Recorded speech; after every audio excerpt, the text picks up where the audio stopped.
तो दीपावली के दिन भगवान राम 14 साल का वनवास खत्म कर रावण का वध कर अयोध्या लौटे थे। उसी दीपावली के दिन बांग्लादेश के हिंदू वनवास से भी ज्यादा बुरे हालात में रहने को मजबूर हैं। बांग्लादेश के हिंदू अपने घरों से दूर मंदिरों में किसी तरह जान बचाकर रह रहे हैं। आपको बता दें कि पिछले 9 साल में बांग्लादेश में कट्टरपंथी के रावण ने हिंदुओं पर 3600 से ज्यादा हमले किए। मानवाधिकार संगठनों के मुताबिक बांग्लादेश में 1990, 1995, 1999, 2002 और अब 2021 में बड़े दंगे हुए। इन सभी दंगों में अल्पसंख्यक हिंदुओं को निशाना बनाया गया। अब तो बांग्लादेश में हिंदू मंदिरों में तोड़फोड़, हिंदुओं के घर जलाना, बच्चों और लड़कियों का अपहरण, दुष्कर्म जैसी वारदातें आम हो गई हैं। सवाल ये कि दुनिया भर में मानवाधिकारों के चैंपियन बांग्लादेश के हिंदुओं के हालात पर मौन क्यों हैं?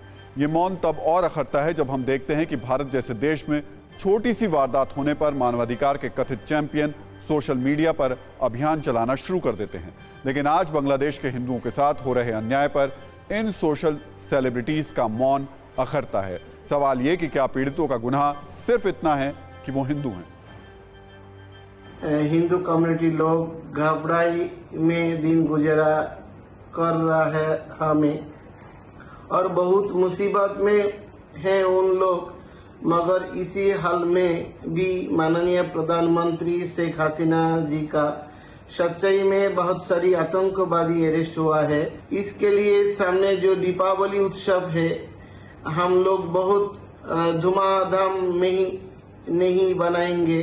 हम लोग कोई दीप नहीं जलाएंगे, कोई लाइटिंग नहीं करेंगे, सिर्फ पूजा करेंगे और काला कपड़ा में मुख ढक लेंगे।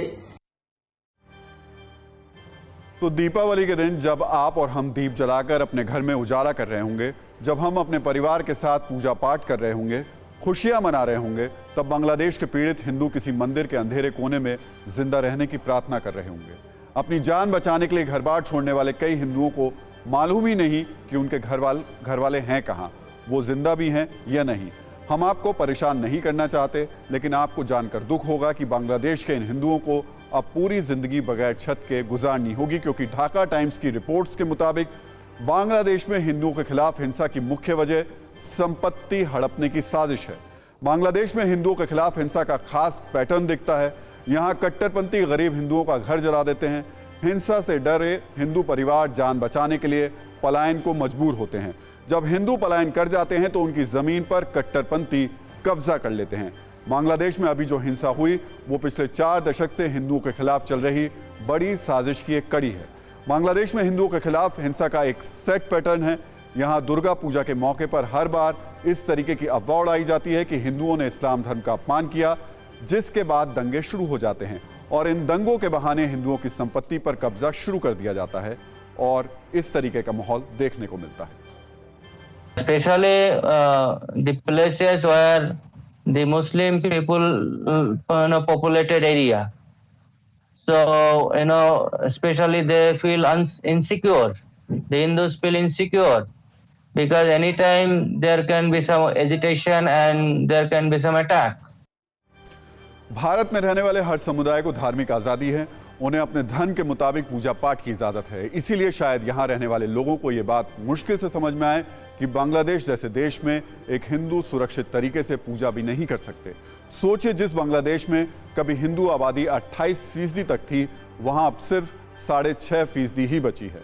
ढाका यूनिवर्सिटी के प्रोफेसर डॉक्टर अबुल बरकत की एक किताब में दावा किया गया है कि बांग्लादेश में 2050 तक हिंदू खत्म हो जाएंगे।